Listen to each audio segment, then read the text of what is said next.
નમસ્કાર દર્શક મિત્રો, આપ નિહાળી રહ્યા છો N24 ગુજરાતી। તો નજર કરીશું આજના મહત્વના સમાચાર પર। કરજણ તાલુકાના સરારમાં ગેસ સિલિન્ડર ફાટતા ભીષણ આગ, ઘરનો તમામ સામાન બળીને ખાખ। કરજણ તાલુકાના સરાર ગામમાં આજે વહેલી સવારે ગેસ સિલિન્ડર ફાટવાની ઘટના સામે આવી હતી। મળતી માહિતી મુજબ સવારે અંદાજે 4 વાગ્યાના આસપાસ ઘરમાં અચાનક ગેસ સિલિન્ડર ફાટતા ભીષણ આગ ભભૂકી ઉઠી હતી।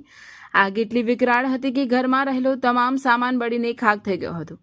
ઘટનાની જાણ થતાં તાત્કાલિક કરજણ ફાયર બ્રિગેડને કોલ કરવામાં આવ્યો હતો, પરંતુ ટીમ સમયસર પહોંચી ન હોવાનું સ્થાનિકોએ જણાવ્યું હતું। ત્યારબાદ વડોદરા ફાયર બ્રિગેડને જાણ કરવામાં આવતા તેમની ટીમ તાત્કાલિક ઘટના સ્થળે દોડી આવી હતી અને ભારે જહેમત બાદ આગ પર કાબૂ મેળવ્યો હતો। આ દુર્ઘટનામાં ઈશ્વરભાઈ સમાભાઈ પટેલ અને તેમના પુત્ર નંદકુમાર પટેલને ઈજા પહોંચી હોવાનું જાણવા મળ્યું છે। બંનેને સારવાર માટે નજીકની હોસ્પિટલમાં ખસેડવામાં આવ્યા હોવાનું જાણવા મળે છે। ઘટનાને લઈને ગામમાં ચકચાર મચી ગઈ હતી અને મોટી સંખ્યામાં લોકો ઘટના સ્થળે ઉમટી પડ્યા હતા। રિપોર્ટર સોહિલ દિવાન, સરાર, N24 ગુજરાતી ન્યૂઝ, ભરૂચ।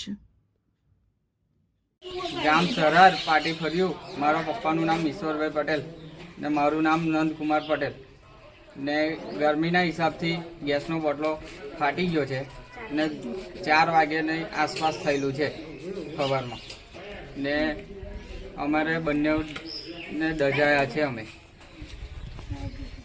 ને ફાયર બ્રિગેડ વાળાને ફોન કર્યો તો ઉઠાયો નહીં ને ઠેક દરજીપુરાથી ગાડી આવી ગઈ ફાયર બ્રિગેડ, અહીં નજીકથી કોઈ ગાડી આવી નહીં, ફોન એટલા માર્યા તોય।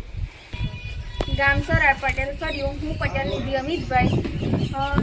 જ્યારે આગ લાગી ત્યારે અમે ફાયર બ્રિગેડને કોલ કર્યો તો 112 નંબર પર કંટ્રોલ રૂમમાં કોલ કર્યો તો એમને વડોદરાથી ગાડી પણ મોકલી દીધી ને કરજણથી પણ। ત્યાર પછી એમનો ફોન આવ્યો લોકેશન માટે, તો મેં કીધું કે ગાડી ક્યાં પહોંચી એના અપડેટ માટે કોઈ કરજણનો નંબર આપો।